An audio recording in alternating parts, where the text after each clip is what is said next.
క్రీస్తునందున్న ప్రియులకు ప్రేమతో వందనాలు తెలియజేయుచున్నాను. నవంబర్ నెల 24వ తేదీ 2024. ఈరోజు దేవుడు మనకు చేస్తున్న వాగ్దానం ఏమిటనగా, యోబు గ్రంథము 37వ అధ్యాయము 5వ వచనం. మనము గ్రహింపలేని గొప్ప కార్యములను ఆయన చేయును. ఆమెన్.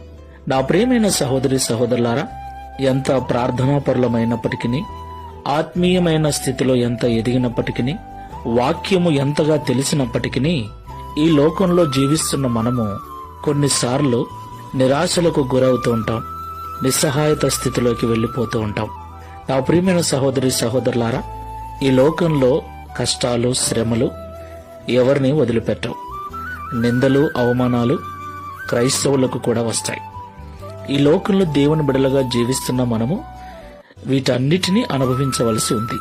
అయితే కొన్నిసార్లు ఎంత